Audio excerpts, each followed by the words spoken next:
yung galing sa tenga ko, yung bulong kanina.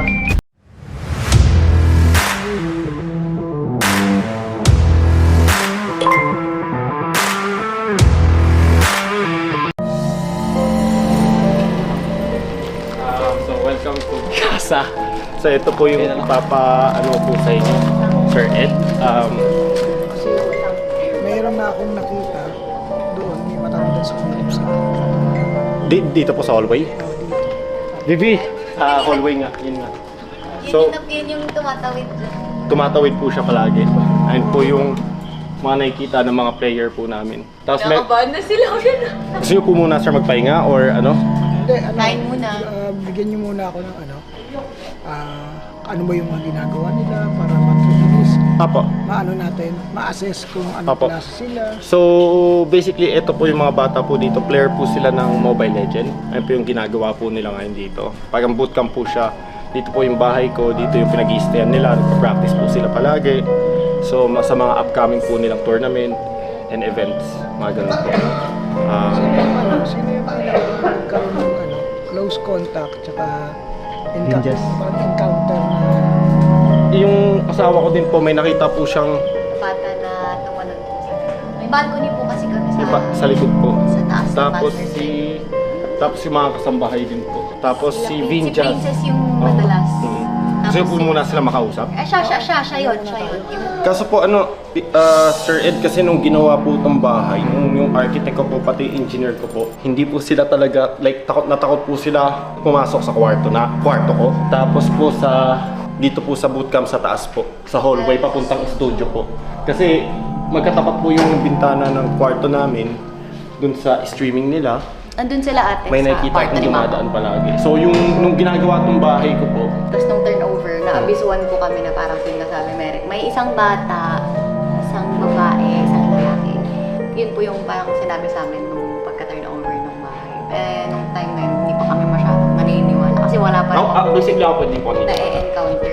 Ako po parang in-between lang kasi never pa naman ako nakakita.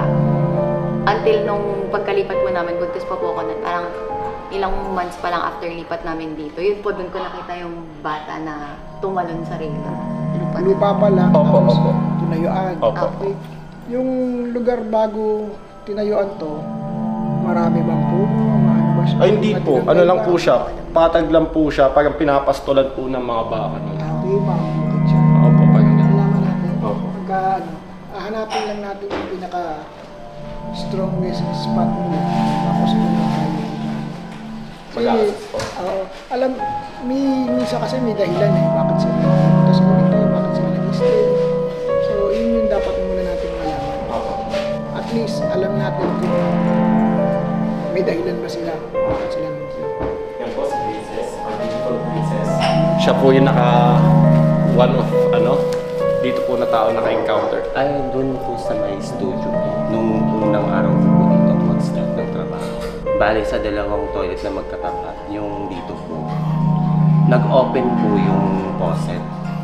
Kasi mag-isa ko lang po tulog po lahat ng player. Akala ko po, binibiro ako ni Aryan. Si Aryan po nandito naglalat na nilinis na po.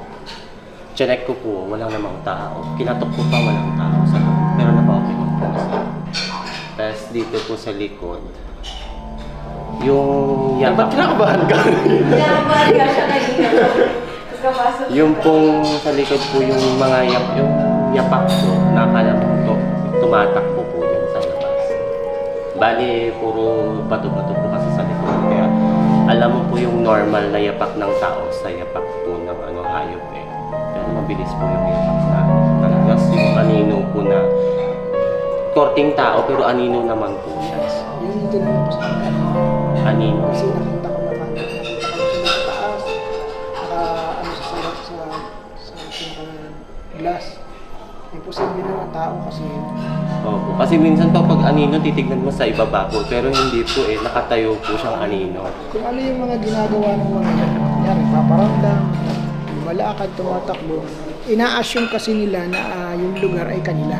Kaya sila gumagalaw dyan, kaya sila umiikot.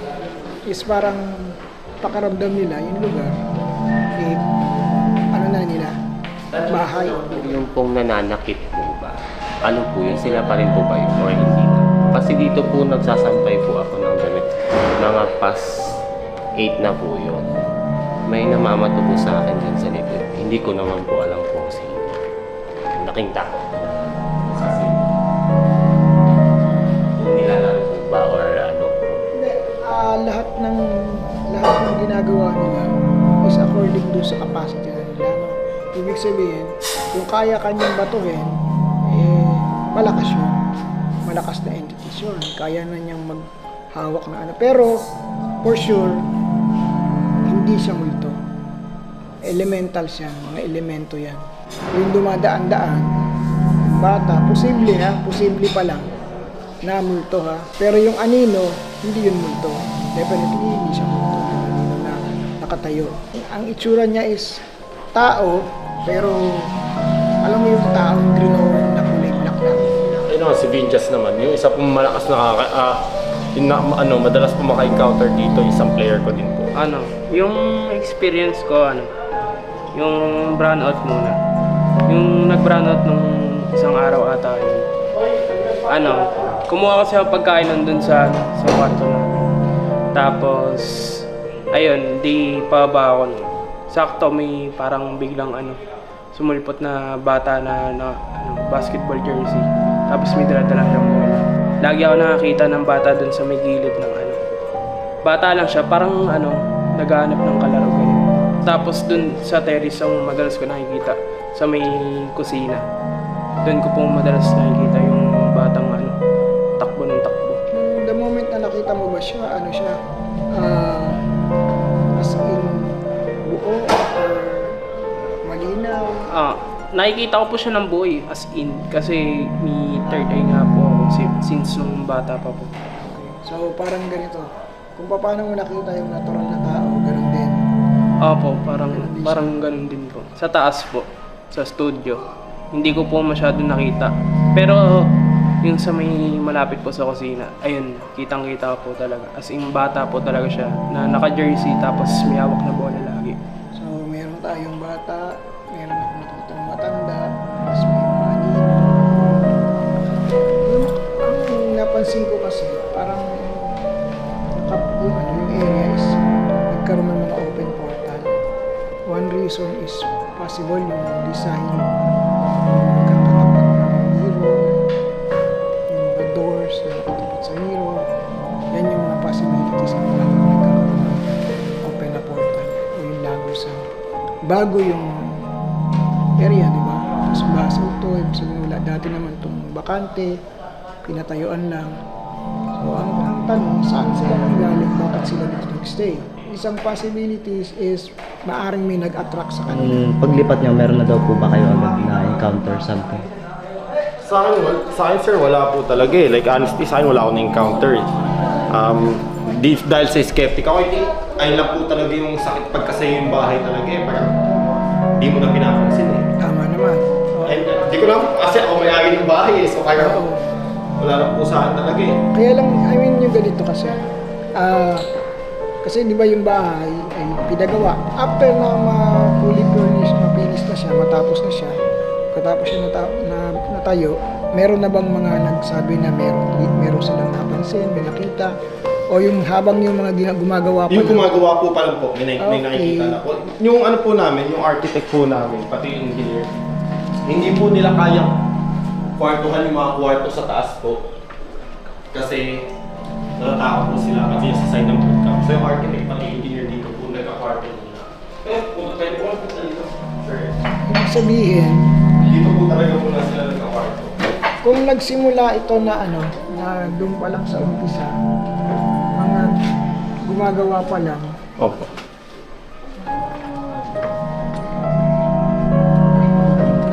wala to. Dito po kumakwarto, Sir Ed, yung Neutral. architect pati engineer. Neutral yung area. Ang ibig sabihin nun, kung nung nagsisimula pa lang na sila pa lang mismo gumagawa, ay may mga na-encounter na. Isa lang yung malinaw na cost. Sabihin, yung lupa, yung lugar mismo na natayuan nyo ng bahay ay lugar nila. So mostly, mas marami yung elementals na narito. Kasi kung ito ay natangay lang o nadala lang dito, dapat nung nabuo na siya, saka pa lang nagkaroon. Opo. Pero day 1 o nung ginagawa pa lang, sila mismo mga gumagawa may nararamdaman na. Ibig sabihin, yung mismong lugar na nasakop ninyo, nasakop ng area nyo, nandoon sila talaga o doon sa lupa na mismo tinayuan. Yes, sir. So, siguro ay na ng konti, then hanapin ko yung spot kung saan sila nagmulak. Dito po yung hallway na ayaw puntahan ng mga architect pati ng engineer. Tapos yung may pinakamalakas po silang nakikita, nararamdaman dito sa side ng bahay. Yung dalawang room po dun sa dulo. Yung guest room sa kaliwa, tapos yung room ng anak ko. Tapos dito din po sa kwarto ko. Yung spot na to, yan na.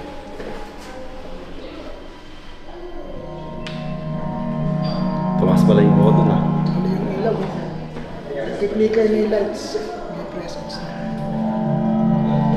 Sige po, sir. Ano po tayo? Hindi imposibleng mag-flicker dapat yun dahil Pagka-flicker nga, tumakas pala yung buko eh. Dito, sir, yung kwarto po Sa namin. bata. Dito ko po siya. Opo. Kinakabahan tuloy ako. Okay lang. Tuturo naman niya yung spot. Kahit na tuturo niya yan kasi ang tawag doon imprints. So, ibig sabihin may bakas. Kahit anong gawin mo, tuturo niya yan. Dito ako.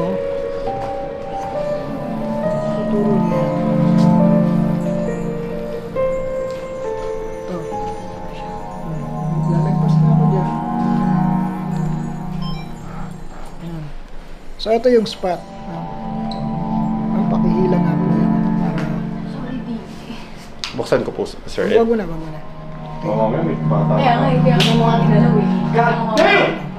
Magkocross ngayon dito yan. Yan.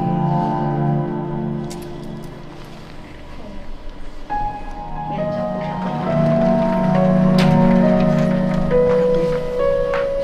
So, ibig sabihin, yung bata na yan ay from here, tungtong yan dito. Pumasok yan dito sa kwarto mo.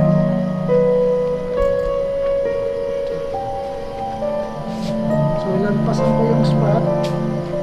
Yan, bumabalik. Okay. Ito yung spot ng bata. Pa-confirm po ha. Apo, dyan. Yan, Apo, dyan po, dyan po. dito. Apo, dyan po siya nagkaway sa akin. Ayan po yung Yung buhok niya yung parang ano, yung pagsak po eh. parang buhok bao. Yung parang gano'n. Apo, meron bagsak po. Nakaganon. Alam mo Parang, yung, parang buhok ng lalaki na bata. alam mo yung commercial before na parang sa Alaska. Apo, parang ganun po. Yung bagsak. Apo, apo. Parang pinatong na ganyan tapos pabagsak na Apo, ganyan. apo. Parang siya nakatalon. Eh, ang height niya ganyan lang. Tapos ganyan lang yung height niya, di ba? Apo, pagsilip po. Nakapatong na po siya dun sa... Dito. Opo, nakapatong na po siya sa rin. Parang nakaganito na po siya sa akin. Nakaupo na po siya. Medyo bilugan yung braso. Opo, medyo manaman naman. Doon. Sa lugar na yan. Doon po, malakas din po. Diyan po yung mga player na nakakita ng ano. Kahit po sila princess. Kahit po ano, tanghaling dapat. Tapos dito din po, hindi din po kayo pasukin. Yung ano po talaga higaan po. Basically man cave po to, sir Ed. Ito din po yung hindi nila kayang pasukin. May takot na takot po silang pumasok dito. Ayan.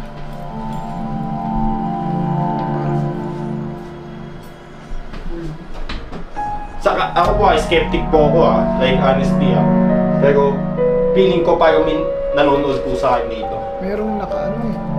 Merong, alam mo yung parang merong maraming nag-whisper na gano'n. Pero akong ghost box. Ipatay nga natin yung aircon. Andito sa akin yun. Bakit tawag ko yung kasama ko? Ghost of love. Ma, Ano po mo kasi yan? Hindi ko lang. Andito yung mo to. Bukas yung TV. Andito yung mo to sa side ko, ng kama.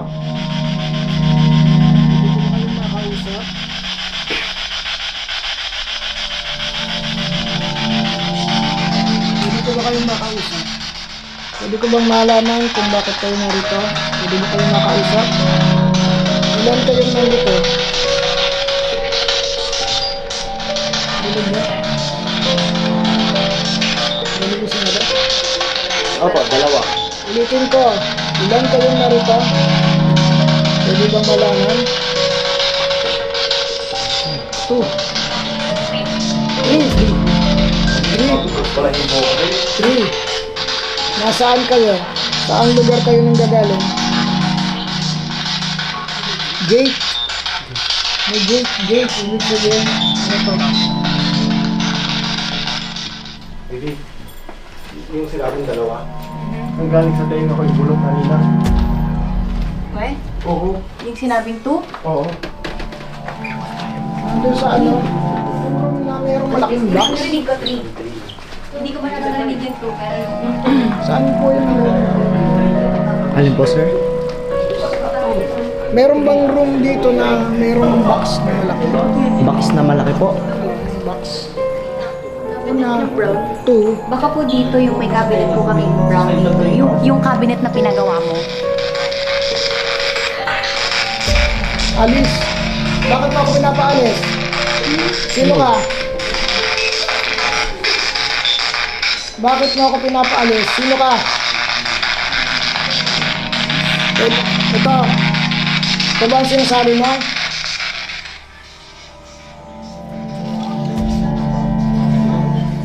Galit siya. Kunin mo yun, tangin mo, gamit mo yun. Kunin mo yung gamit mo, tangin mo. Sabihin mo sa akin, dito ba? Ano nga pa sabi, alis. Alis. Sinabi mo ako. Ikaw yung napapaalis sa akin kanina. Anong pangalan mo? Ano? Ginawin mo. Anong pangalan mo? Lisa. Lisa, narinig mo? Babae yung nagsalita. Lisa. Tama ba? Ikaw ba si Lisa? Sabitin mo ako. Ikaw ba si Lisa? Alis na naman. Ayun. Alis. Pero yun ang sinasabi nila. Alis. Dami po. Ang daming sasalita po. Maraming gustong makipag-communicate pero pipiliin lang natin yung Kakausap. kaya direct yung sinasabi ko, ikaw ba yung babaeng nagpaparamdam dito? Anong pangalan mo? Sagot niya, Lisa. So, ibig sabihin, si Lisa yung nagpaparamdam dito sa spot na to. Humabol lang kanina sa nung una kasi, ang tanong ko, ilang kayong narito? Sabihin, nung una, dalawa silang nandun. Pag galing po yung sa side ng tenga. Tapos, biglang 3. Sabihin, meron dumating na isa. So, 3 na yung na-encounter natin. Sabi, sa gitna. Saan pa tayo matutulog? Sa sala na tayo lahat. Naglalaro po sila. Ha? Naglalaro po sila. Lalaro. Dalawa. Kasi sabi niya, amin yung balon. So, yun lang yung argument nila.